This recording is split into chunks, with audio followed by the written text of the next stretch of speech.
Hi, we're continuing our deep dive into Dune by Frank Herbert. In this episode, we discuss a set of dueling duels. Jameis, the Fremen who Paul previously battled on the Rock Zone, now challenges Paul to a duel to the death. Meanwhile, on Geidi Prime, Baron Harkonnen's nephew, Feyd is set to fight in gladiatorial combat. Stick around as we talk through all this and more on the Doctors Who podcast.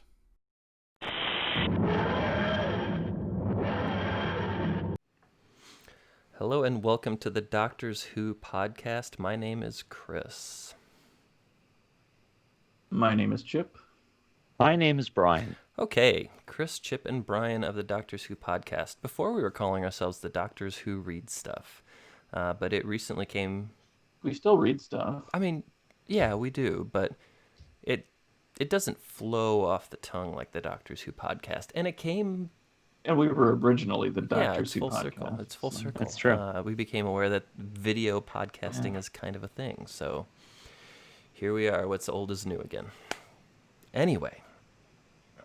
We can reuse our old we can, stuff definitely, now. Logos and whatnot.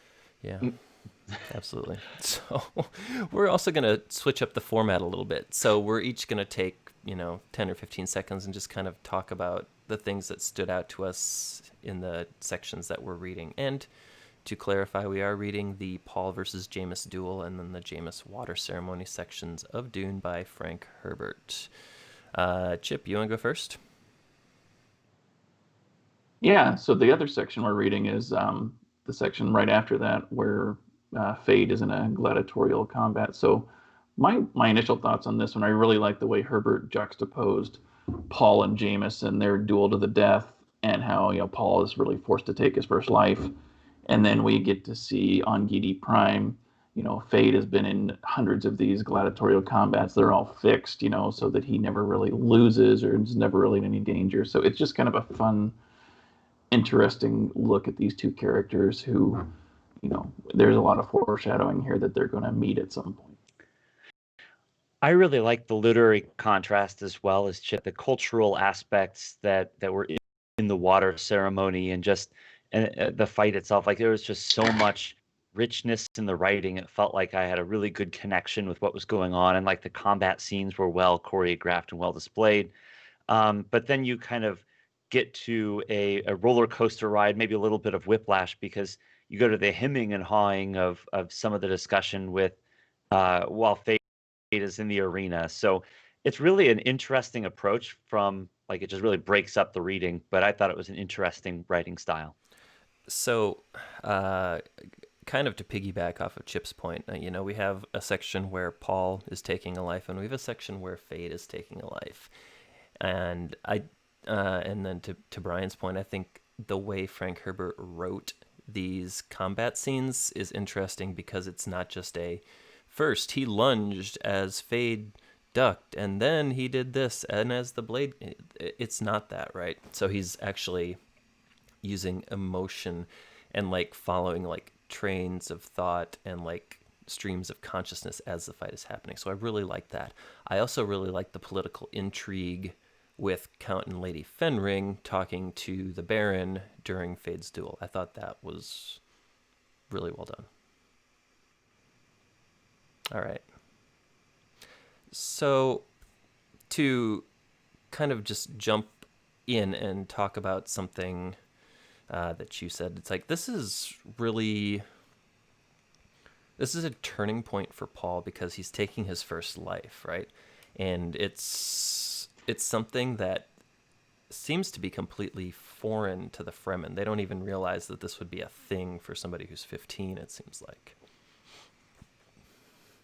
No, and it just it gives you a sense of how harsh their life is. But it's also not the culmination, but it's all of Paul's training from Gurney and from Duncan and from his mother, and everything that has been taught to him in his 15 years kind of all comes to a head here, to where he's using all these different skills that he's learned, to the point that the Fremen actually think he's toying with Jameis and not taking him as quickly as he could have. I really thought that cultural thing was interesting, where Paul was like, do I really have to do this? I mean, he was really kind of wrestling with it, and almost to a fault where we talked about the shield usage in the desert and just you can't use shields in the desert, and so Paul is so used to a shield that he is thrown off by the fact that he doesn't have one. He's more used to a defensive culture, whereas Hmm. the Fremen are just more offensive minded, and it's just such a different mindset and even skill set that Paul is kind of out of his element, but in a good way as the reader, because you get to see the character growth because of it. Yeah, and he's quick to adapt and learn and apply what he Right. learns. Yeah. That was kind of cool for us as readers to see that, Jessica realized his reactions and reflexes were off because he was used to the shield. And then you also get to see it from Paul's point of view, where he's like, "Oh, shoot, I'm gonna get messed up if I don't figure out how to change these reflexes that I've spent probably the better part of a decade learning." So that was really cool. I like Hmm. that. And one other thing on the scene that I thought was really interesting was, uh, and again, I keep going back and forth in my mind. Is it Cheney or Chani or Shawnee? I go with But Chani, but that's me. Johnny, It depends what it you're watching, I think, or I mean, because I'm Yeah. I'm it's a pretty good point. sure that the Lynch film calls her Chani. I'm pretty sure that the sci-fi mini That's right. series is like Shaney or something to that effect. So open to interpretation, I guess. Yeah, Yeah, Sounds good. yeah. I suppose. Well, and of course, I'll change my mind in about 30 seconds. But Shawnee uh, gave Paul pointers. Like, I thought that was really interesting that she was like, he's going to dodge. He dodges a certain way, so be prepared that he's going to be like. So right off the bat, even though they don't really have that much of a rapport together, there's still some sort of connection between the two of them that they both sense that she is willing to kind of help him train for this fight, even in the last minute. Hmm. So Well, I thought that character growth and I and read development that, was good. and my take on that was more that she is of the opinion that he's the Lisan Al Gaib, the Mahdi, right? So it's like, okay, we should probably make sure this guy doesn't get knifed his first night in hanging out with us, right? So that's kind of where I got the impression. It's like, okay, she wants him alive to fulfill a prophecy. It's not. I mean, she might think he's hot, but that was what I went with. Yeah, well, he does impress a lot of the Fremen after this, so Yeah, so maybe he's impressed Chani to this point and impressed him so much that they give him his secret name, right. Usul, Yeah, Oh yeah. which means the base of a pillar. But then I think this. I always like this scene in the book when he gets to choose his kind of public name, I guess it would be, sure. among the other Fremen.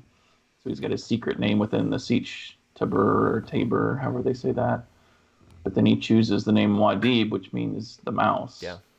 And the Fremen are actually very impressed because the mouse is considered to be it's clever, it survives, it adapts to the desert, and I think later down the road, I can't remember the very next chapter, it's coming up where the Baron Harkonnen hears about this muad'dib that's leading the Fremen and just jokes about it because it's like, hey, he's a mouse, blah blah blah. But anyway, the for me, the other interesting part of the whole naming ceremony was, with his prescience and seeing into the future. He's oh yeah, I So forgot he about that. foresaw himself taking the name Muad'Dib, and he's got, and this is from the book, the Yeah. vision of fanatic legions following the green and black banner of the Atreides, pillaging and burning across the universe in the name of their prophet Muad'Dib. So what he does here is he's like, I want to be called Paul Muad'Dib, because I think he, and rightly so, I think this vision of this jihad he unleashes on the universe is frightening. And he wants to know if he can change it. So he's like, okay, can I change small things about what I've seen, or are they set in stone? So I thought that was interesting for him to realize that, yes, I can make the change. And yeah, and then he's still able to see some of it, but like almost like the path is different because of the choice he made. So that was cool to me. Mm-hmm. I agree. I agree. Like, is he bound by destiny, or is he free to choose his own path? I Or is really it like kind of that. a mixture that he's got some choices he can make, but the path is kind of set? Because choosing a different name doesn't necessarily mean he's on a different path. It just means he has True. some control over the path that he's on. Maybe it's like Doctor Who, and there are fixed points in time that can't be altered. That's right. So That could be. yeah, It's an excellent point. So the other thing that happens here is he gets to inherit all of Jameis's water, and actually he ends up with a lot more episode. I don't think that happens in this scene, but the first thing he gets is all of Jameis's water. So he gets to inherit all of the water, and I can't remember if that was before or after they have and like a funeral ceremony here for it's him. important to note that this doesn't mean like he gets the jug of water that Jameis carried around. No, this is like all the water they draw out of his corpse. It's like out of okay, his body. here, now all of Jameis's water is yours, which is creepy, a little morbid, but also essential for living in an environment such as Arrakis. Yes. Mm-hmm. So the water ceremony. But then they again, measure the water down to a Yeah. specific Yeah. amount and deposit it in this. Is it this scene where they go to the water, the big water store that I they think have? it's underground? later on on. when they get to the siege. That's next one. Okay. Yeah. Yeah. All right. Then I won't. Hey, I won't talk about that. don't talk about spoilers. Hey, that's all right. It is interesting though. I think one mark of a good writer is someone who is consistent with their writing. We talked about like conserving all the available water. Like, there are not just the suits that they have, the still suits, but they also have they also can collect moisture from like their tents, and just anything that they can draw and retain moisture in, they will. And so it's just the mark of good writing that he's consistent and reminding us that this world is bound by the same laws at all times. And I can't remember the history on when Herbert actually started writing it, but I want to say that he plotted this and wrote for, I want to say, almost like 5 years before right. any of this was published. So you think about how much time in 5 years, how long that really is, and just the amount of work that you could accomplish. But he was just, totally obsessed by it and into it. And yeah, I think it was kind of to the expense of some of his family time, but to the benefit of the rest of us, though. I know. So with that, I was just going to say, in the interest of not making people listen to us for an hour, we should probably jump to the water ceremony, because we still have Feyd's arena fight to discuss as well. So oh yeah, yes, that's a good point. That's true. So yeah, the water ceremony is basically their equivalent of the funeral. And we mentioned Paul gets his water, but during the ceremony, he's still grappling with the fact that he took a life, I think, right? And so at one point, I think like he's crying, there are tears coming out, and they're shocked that he would give water to the dead. I think they took it as a sign of like profound respect, which helped his cause.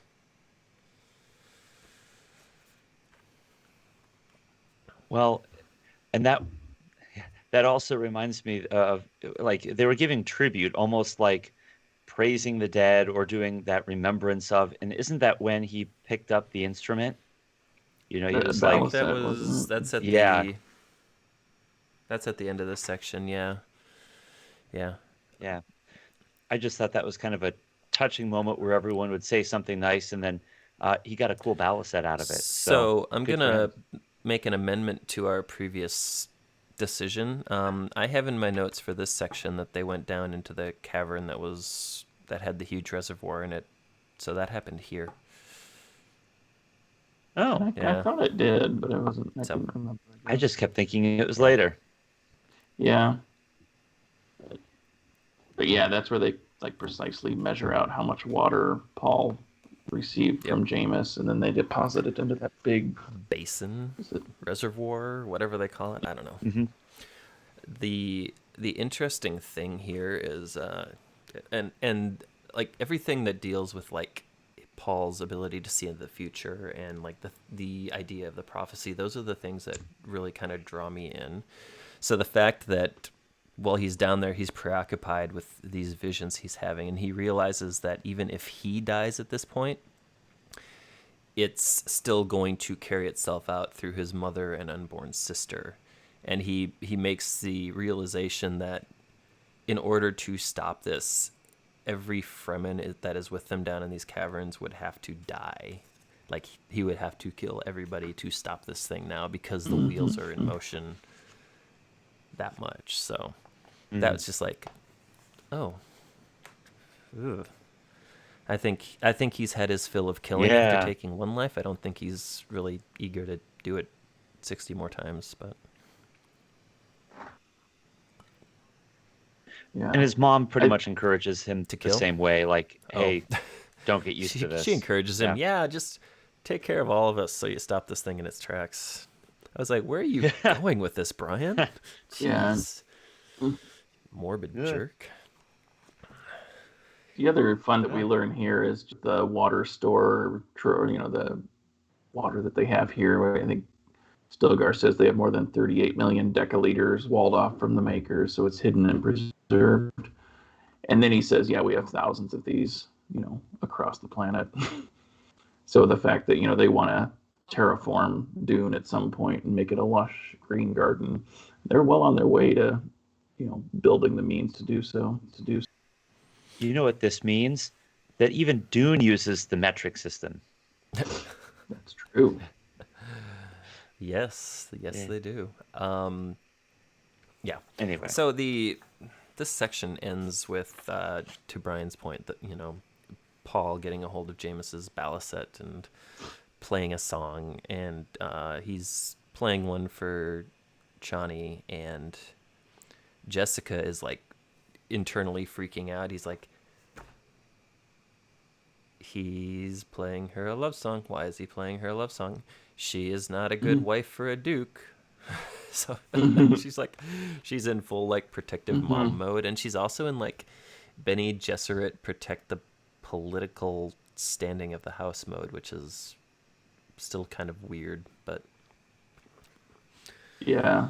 And in the very next thought there from Paul is, my mother is my enemy. Yeah. Right. Boy, there's a lot to think about there. It's crazy. She does not know it, but she is. Yeah. She is bringing the jihad. She bore me. She trained me. She is my enemy. Fun. Why don't we go to Geidi Prime? Yeah, Geidi Prime's always good and dark. So twisted.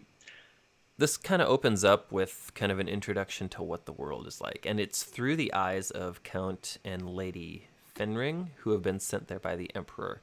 And if we recall back to the section where the Atreides first land on Arrakis, and Jessica finds that secret greenhouse room, the note she finds there warning her of danger is from Lady Fenring. So we know two things. That was a good callback. We know two things from that, though. We know that Lady Fenring was trying to warn Jessica about the Harkonnens, and we also know that she is also Bene Gesserit. So, things to keep in mind. All right, Feyd. Let's talk about Feyd. Yes. Oh, he's arrogant. Oh. Mm-hmm. He is. I can't tell Aaron's nephew, right? Yes. I think we established that there is a familial relation there. Mm-hmm. Yeah. They seem different, but yeah, they're both kind of jerks. I mean, but he's the one that the Baron has kind of tapped to take, to inherit his throne, if you will. Whenever the Baron steps down or is killed or whatever. He sees Raban as basically. So they're kind of grooming him, I think. So. Yeah. Yeah. It's interesting that they talk about how he's 17 years old. So he's 17, Paul's 15, and he's already killed 100 slave gladiators. Mm-hmm. And so I think this is supposed to be like Feyd's 17th birthday or something like that. So when the Yeah. Fenrings come to the main palace in, the main Harkonnen city, I don't remember the name, but everything is painted and bright and pristine. But if they look down the side streets and the alleys, they can see like piles of trash, and the buildings are dull and unpainted and things like that. So it's been made up to look like an impressive spectacle, but in reality, it's a dump. The city's Harco. Harco, thank you. I was thinking Hark, and I'm Oh, like, that's not quite right. So, yeah. yeah. Yeah. That sounds well, the Harkonnen, Harco. I mean, that makes Well, it's kind of like I Alexander mean, the it's Great naming everything Alexandria or whatever. yeah, So. Yeah, and very and it's arrogant. important to note that the Emperor did not send the Fenrings just to celebrate Feyd's birthday. They're basically there No. to talk to the Baron about how he made mistakes on the Arrakis operation, like he didn't withdraw the Sardaukar correctly, how it almost ended badly for him because of Duke Yeah. Leto's tooth and, things like that. Liet Kynes dying.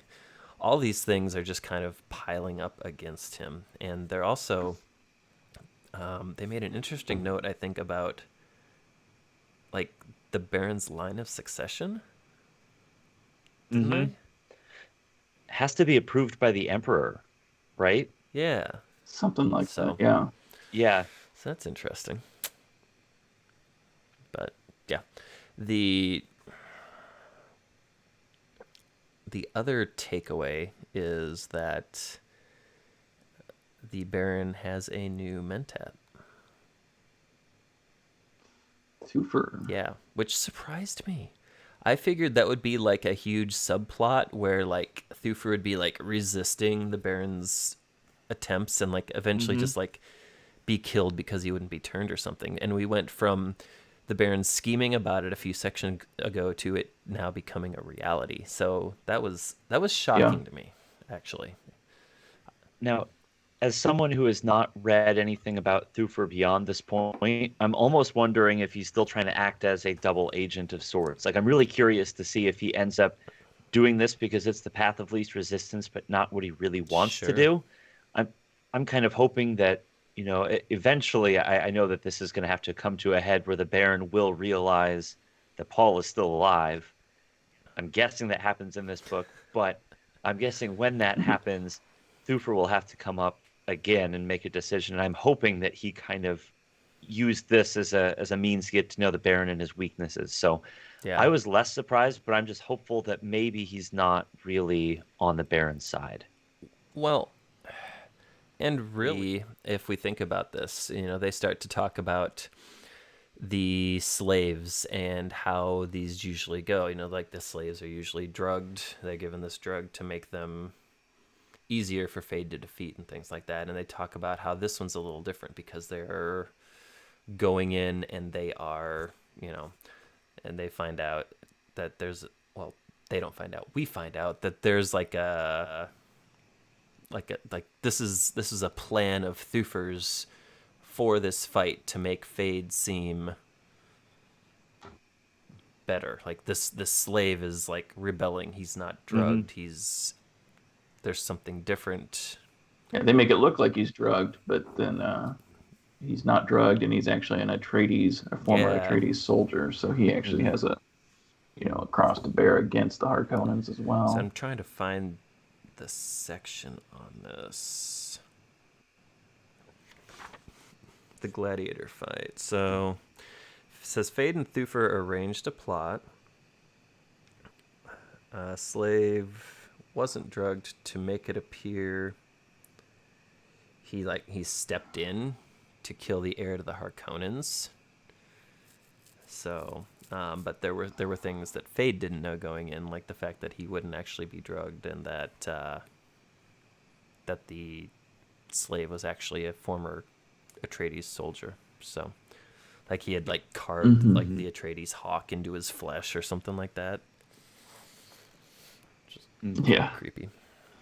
But didn't they have, there was like a keyword Yeah, or something that once they'd uttered the word, it would render Oh which yeah. was him part of I think helpless, or Thufir's he would, idea to ensure victory, or maybe make Feyd yeah. think that victory was ensured. I'm guessing there was at least part of Thufir that was like, you know what? If this goes badly for Feyd and he ends up biting it, I'm okay. Hmm. But yeah, Yeah. that was pretty interesting. And what I also found really interesting was that throughout this entire chapter, whenever you have like the Count Fenring or the Lady Fenring talking, they're always talking with these slow explanations of things, like that, and it's painful to read. But as soon as like they're by Hmm. themselves, Mm-hmm. they slip into perfectly normal modes of speech. So they're like portraying Yeah. this version of themselves to make them almost appear lesser, slow, things like that. And then, Mm-hmm. which works to their advantage because people underestimate them. So it's smart. It reminds me Yep. of like the game of houses from Wheel of Time, or some of the political wheelings and dealings from Song of Ice and Fire, or things like that. So I thought that was kind of cool. Um, and I think we Yeah. talked about the fight, but I don't think we actually discussed the ending and how that went. Uh, No, because I think when the Atreides soldier or the slave came out, some of the crowd kind of recognized that. Well, he's got the right color for what he should look like from being drugged, yeah. but he stands like a fighter, and he doesn't seem to have the Yep. dulled movements. So uh, yeah, so they recognize it, but they go on and have their battle. And Feyd does win. He has to use the word to immobilize him. What is it? Um, but an Yep. interesting conversation happens after the victory, because Well, be master for the slaves' behavior, so they're kind of like oh, pinning it on someone else. I think that So they're was kind of taking yeah, that was part of Thufir's plan. So it kind of admit to yep, Brian's point that maybe Thufir's up to more than sure, we think here. He's deflecting some of this action away from him and to the slave master, who ultimately, will be executed because of right, this. yeah. I had forgotten about Yeah, that. but Thank then you. there's Yeah, the afterward with the Count and Lady Fenring and kind of their. I assume that's where you're going with yes, yeah, yeah. kind of the plans for Feyd after And this. it's like this was weird in that like Feyd had made like some comments when he was first introduced to them early in the section about how he was going to dedicate his victory to her, and then she like pretended to be like offended that was like out of line and things like that. And now she's like, I'm gonna get him in bed because I'm gonna let him. Have his baby. I'm gonna have his baby Mm-hmm. so we can preserve the bloodline. Yeah. So So, but what that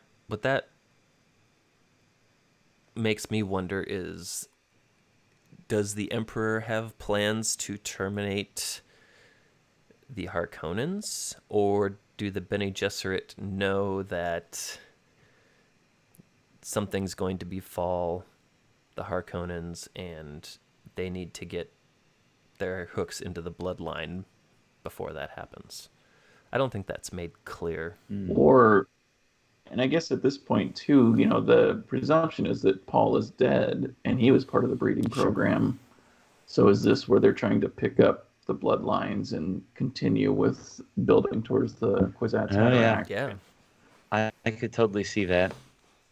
That I think that Lady Fenring and the Count weren't convinced that Paul's dead because they didn't see the body, whereas the Harkonnens are convinced that nobody could have survived it. But The but I assumed it was part of the breeding program too, that she's luring yeah. Feyd in for that, and possibly because maybe something is going to befall the Harkonnens at the Emperor's behest. Lady Who knows? Fenring says something to her husband. Two things actually. She says earlier in the chapter, she says to remind him to have her tell him all about the legend of the Phoenix, and then at the end she says something about don't count someone dead until you see the body. So like, I think they're like, I don't think they're dead. So Can't really. It's not dead. quite dead. He's Not getting quite dead. better. Anyway, next time we will be diving into the final two sections of this book. And by book, I mean like section within the book, right? It's not the actual book itself. We still have quite a bit to go. But, so those sections are going to be where Paul and Jessica arrive at Stilgar's Sietch, followed immediately by Jessica's encounter with the Sietch's Reverend mother. Now, if you enjoyed our video, we invite you to use the like button below. We also invite you to subscribe and use the notification bell so that when we do post something new, you get notified. We also would love for you to use the comment section, because we would love to carry this discussion and this conversation on past just the confines of this episode. We would love to engage with you. We would love to hear your thoughts, questions, comments, and things like that. So until next time, thank you very much for joining us. And Brian. Alonzi.